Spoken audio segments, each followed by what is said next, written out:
રાજકોટમાં TRP game zone અગ્નિકાંડના આરોપીઓ jail મુક્ત થયા છે, જ્યાં 27 જિંદગીને ભરખી જનાર આરોપીઓ જેલ મુક્ત થઈને દિવાળી ઉજવશે। ઘટનાના 1.5 વર્ષ પછી પણ ન્યાયની રાહ જોઈ રહ્યા છે મૃતકોના સ્વજનો। અગ્નિકાંડમાં 27 લોકોના મોત પછી 15 આરોપીની ધરપકડ કરાઈ હતી। ધરપકડ અને રિમાન્ડ બાદ જેલમાં ધકેલાયા હતા 15 આરોપીઓ અને 15માંથી 7 આરોપી 16 મહિનાથી હજુ જેલમાં બંધ છે। મુખ્ય આરોપી સંચાલક પ્રકાશ ચંદ હિરનનું અગ્નિકાંડમાં મોત થયું હતું।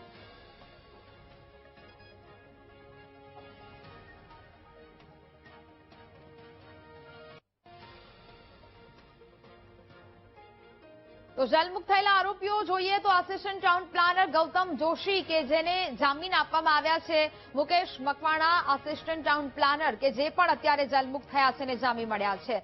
સંવાદદાતા શનિ મૈયર વધુ વિગતો સાથે લાઈવ જોડાયા છે।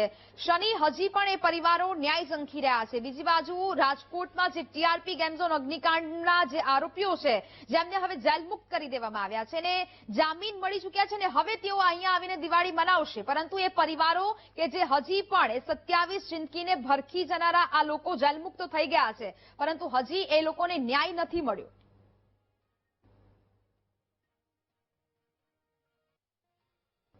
નેહા, જેતના વાત કરવામાં આવે તો ખાસ આજે ટીઆરપી ગેમ ઝોન અગ્નિકાંડ થયો, 16 મહિના વીત્યા છતાં પણ હજુ સુધી મૃતકોના પરિવારજનોને ન્યાય નથી મળ્યો। 27 લોકો આ ટીઆરપી ગેમ ઝોન અગ્નિકાંડમાં મોતને ભેટ્યા હતા। આ મૃતકોના પરિવારજનો ન્યાયની આશા સાથે તેઓને આશા હતી કે તેઓ આરોપીઓને ક્યારેય જામીન નહીં મળે, પરંતુ જો વાત કરવામાં આવે તો મારી પાસે એક લિસ્ટ છે જેમાંથી 16 આરોપીઓના નામ હતા, જેમાં મુખ્ય જે ગેમ ઝોનના જે હતા પ્રકાશ હિરાણી, તેમનું ગેમ ઝોનમાં અકસ્માતમાં પણ મૃત્યુ થયું હતું।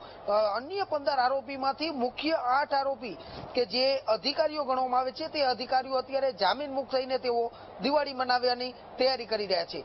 નેહા, જેમાં વાત કરવામાં આવે તો ગૌતમ જોશી જે રાજકોટના એટીપી હતા, તે મુકેશ મકવાણા તે પણ રાજકોટના એટીપી હતા, જયદીપ ચૌધરી અને રાજેશ મકવાણા તે પણ રાજકોટના એટીપી તરીકે ફરજ બજાવતા હતા। બીજી તરફ ઇલિયાસ ખેર અને જે ઇલિયાસ ખેર છે તે નાયબ જે ચીફ ફાયર ઓફિસર તરીકે ફરજ બજાવતા હતા। સાથે સાથે જે અશોકસિંહ જાડેજા જમીનના માલિક હતા તેઓ પણ જામીન મુક્ત થયા છે। સૌથી મહત્વનું છે કે મનસુખ સાગઠિયા કે જેઓ ટીપીઓ મેન મુખ્ય ટીપીઓ છે ને તેમનું આ નામ સામે આવી રહ્યું હતું, તેઓ 16 મહિના બાદ જેલમાંથી ગઈકાલે છૂટ્યા છે।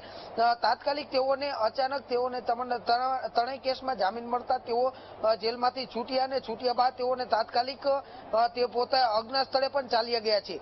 આવા અધિકારીઓ છે તે જેલ મુક્ત થઈ ચૂક્યા છે, ત્યારે સૌથી મહત્વની કે લોકોને આશા હતી કે તેઓના પરિવારજનોને ન્યાય મળશે, પરંતુ જાણે ટીઆરપી ગેમ ઝોન અગ્નિકાંડના 27 મૃતકોને કોઈ પણ ન્યાય ન હોય તેવી દરદશા છે તે અત્યારે રાજકોટમાં જોવા મળી રહી છે। એક બાદ એક જે અકસ્માતોની ઘટના બનતી હોય છે ને આ અકસ્માતોમાં અધિકારીઓ શા માટે છૂટી જતા હોય છે તેને અનેક સવાલો ઉઠી રહ્યા છે। હજુ જે 7 આરોપીઓ જેલમાં છે તે માત્ર વેલ્ડરો અને આવા સામાન્ય લોકો છે તે અત્યારે અંદર જોવા મળી રહ્યા છે। જી બિલકુલ શનિ, વિગતો સાથે જોડાયા તે બદલ આપનો આભાર।